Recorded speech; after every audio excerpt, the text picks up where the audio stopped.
Underground to Canada, Chapter 15. In the spare but sturdy cabin of Jeb and Ella Brown, beside the wide, dark waters of the Ohio River, 4 people slept. But the dog, Pal, stirred restlessly.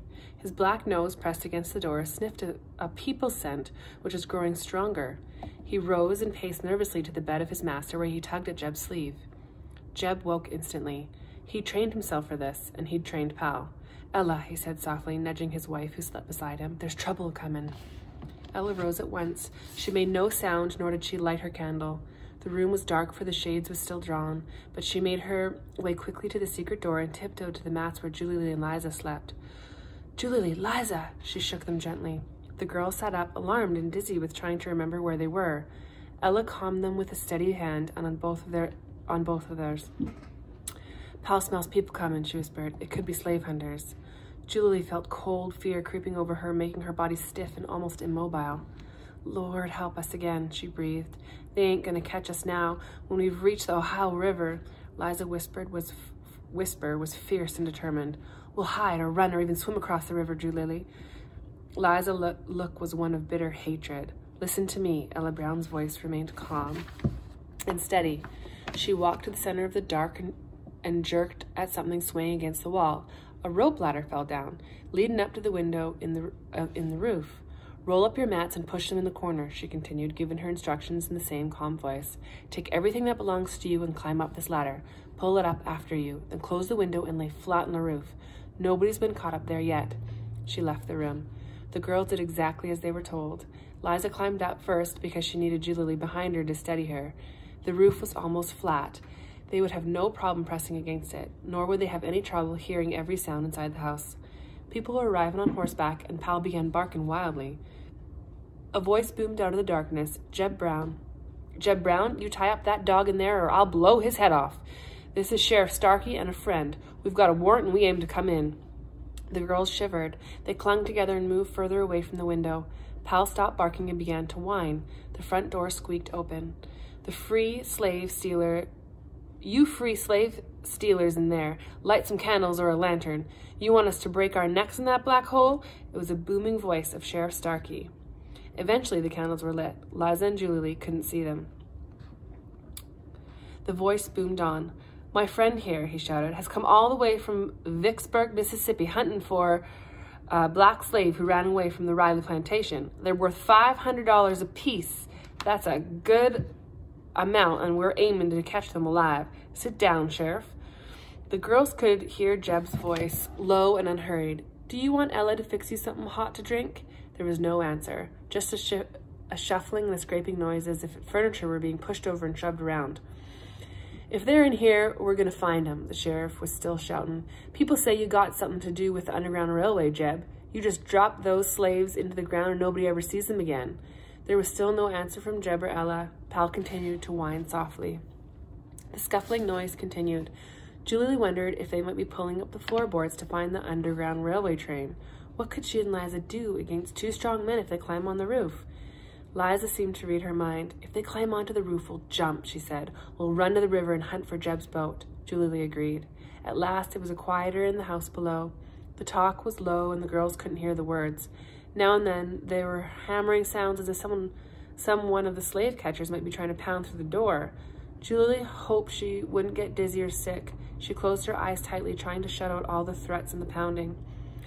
At last, the front door banged open and the hard steps of 2 men could be heard clomping over the porch of the boards. "We didn't catch you this time," Jeb said. "Jeb," the sheriff called from the back of his horse, "but we've got our eye on you. You hide any of those runaway slaves and we'll put you and Ella both in jail and fine you $1,000. There were no words from Jeb and Ella. The door closed and the clatter of the horses' hooves faded into the soft black night.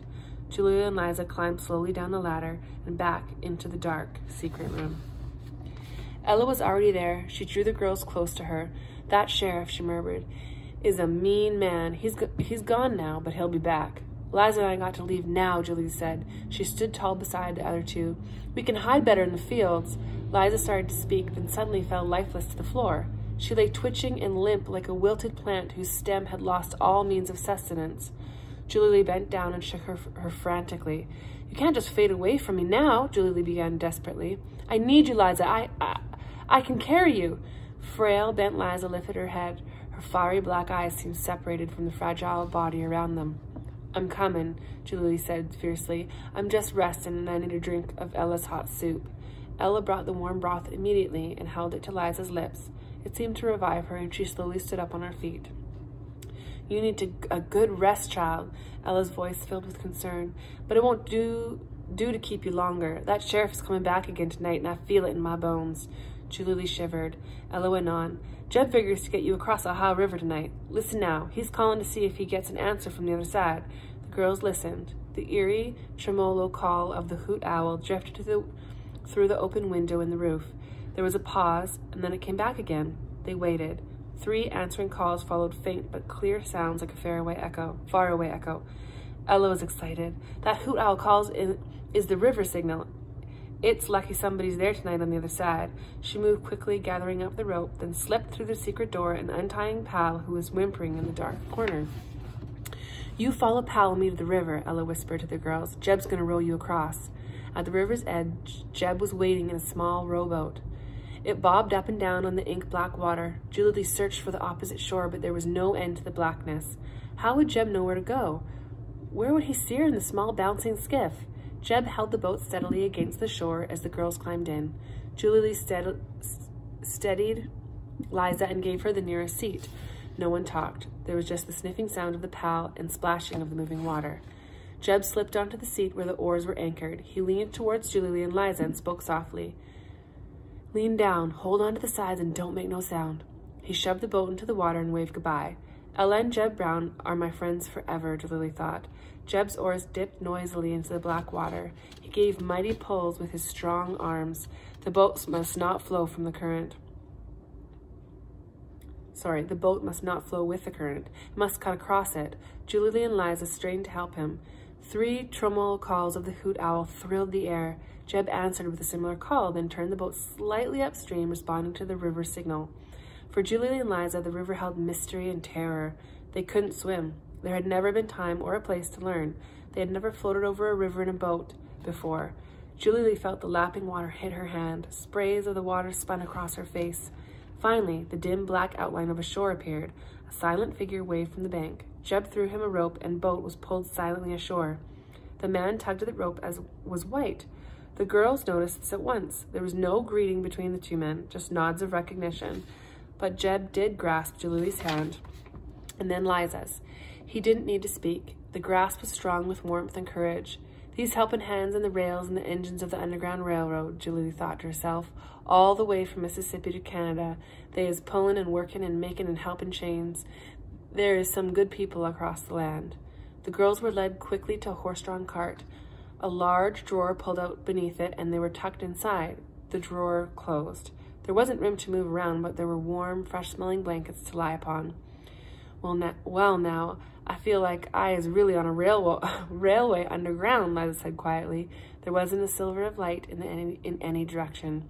We aren't supposed to see, Julie chuckled. Don't you remember, Liza? We is just 2 packages of dry goods. They needed to be light-hearted for a moment, to relax all the tight muscles that had held them from frozen to Jeb and Ella's brown roof and allowed Liza to recover from her sudden faintness.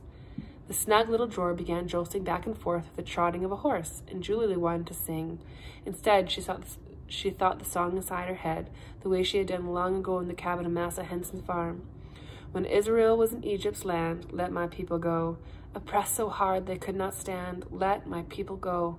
A low voice spoke softly through the boards above them. If all goes well, we'll reach the home of Levi Coffin in Cincinnati by morning. If we're stopped, don't make a sound. End of chapter 15.